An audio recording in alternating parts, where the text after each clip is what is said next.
in that aspect, and they were able to find out a ground for them on the Freedom of Association Act of Canada. So on this ground, they could go ahead with the collective bargaining if they have a political voice to back them up. If not, they will be breaking the law. And secondly, because the country is divided into several provinces, it's hard to categorize the whole country into one.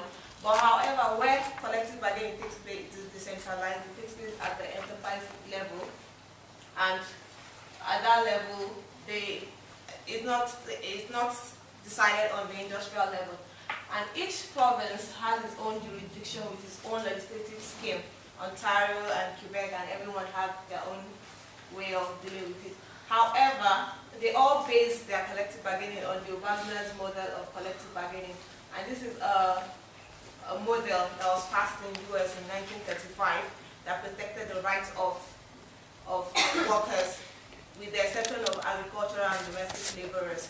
So even if other aspects, other industries could still attain some form of collective bargaining, those in the agricultural and domestic labor could not do that. And in general, under the federal government, we have just about 10% of the workers of Canada covered under the federal government, and the other 90% are covered by the provincial governments, the lead-in. So that means that like in Canada, only 10% of the workers who are under the BNA, the BNA is the British North America Act of 1867, to be covered, and this where those are worked in industries and some other political government, federal government activities. But those that are under other provinces are not covered. They have to be covered by the law in their own province. And so that left out agricultural and domestic laborers, just as stated in the original act. And the focus of collective bargaining, the little that is present in Canada, is shifting from that of positive social and economic institution to facilitation and tolerance, in the sense that unions do not have the power, where you have maybe like in British, where the union is the one that goes ahead. In this case, they try to eliminate the union and probably go directly with the employee themselves. Employers do not like to deal with the employee, with the unions, but go through the employees themselves. And so unions are now neutralized, and they are better to just the labor to market-based. They just deal with the general labor market. And so the act of collective bargaining is completely reduced in Canada.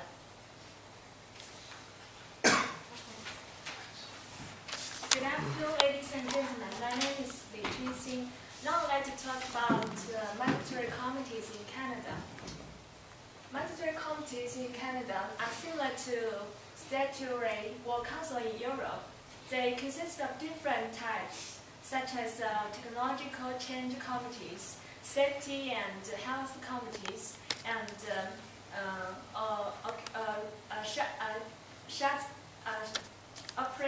shutdown committees. Now, I'd like to talk about its different work practice from Europe.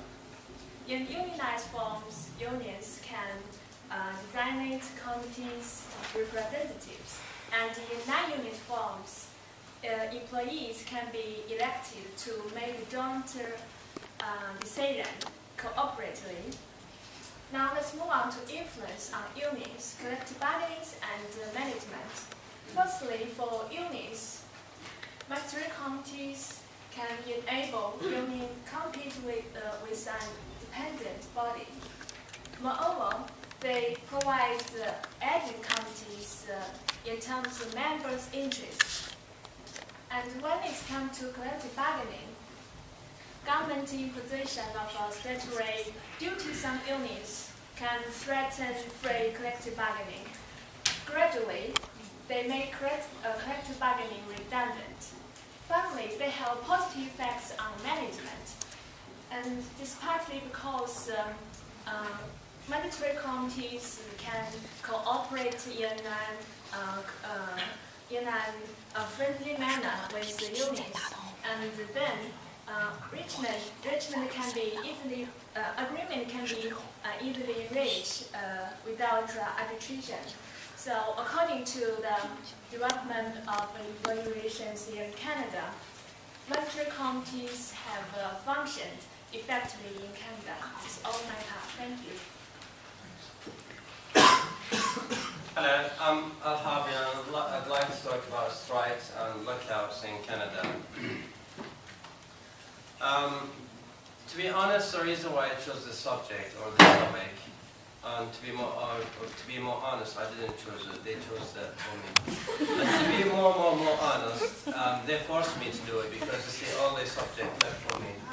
I'm going first of all. I was a bit confused whether to talk about like the history of strikes or to find out or start a new research about this topic.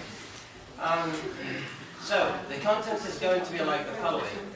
First, I'm going to talk about the definition of strike, an implication of my report, the report I did regarding to the Canadian website, the Canadian government website. Then I would like to state the strikes in terms of labor law, then the findings and the main reasons of the strikes and the conclusions. First of all, I was really gobsmacked when I found out that Canada has a long history with the strikes, but that doesn't mean it has like a bad management thing. No. I'd like to refer to a quotation here by Samuel. He says, "Show me the country that has no strikes and I'll show you the country in which there is no liberty." Regarding the definitions of strike and lockout, a strike is it's work stoppage caused by the mass refusal of employees to perform work. It refers to three things. Probably it refers to the refusal of workers to perform work. The second thing probably refers to stop working at all. The third thing probably refers to not continue to work. Regarding to lockout, it means an employer's decision to ununionize employees' entry to the workplace until such time as they accept to work in the employer's terms and conditions or based on lapsed collective bargaining agreement. When I did the research, to be honest, I found some implications. I was really flabbergasted when one of the implications I found was actually the famous sitcom called South Park. Every time I try to Google it, like online, it shows me these pictures. First of all, are you aware of South Park? And the funny thing is there's a specific sitcom about Canada and the strike activities in Canada. The other implications are the Canadian government website doesn't really cover the main reasons of strike activities before 2005. They have numbers, they have everything, but they don't have the reasons of these strikes, except for two famous strike activities occurred in 1919 and 1985. The second implication is most of the strike activities occurred, and the government didn't refer to any reason, a specific reason, and they stated the reason by saying not knowing. So. The policy statement indicates to the Public Service Staff Relations Act acknowledges the right to strike and states the conditions under which participation in strike activities are lawful. I think we're running out of time, so I'm going to skip this part and I'll move to my findings. Here there are two major lines. The blue line here, I'm not sure if it's blue or black, but the blue line right here indicates the total number of strikes occurred between 2005 and 2009. The green columns here indicates the worker involved in these strike activities. In 2005,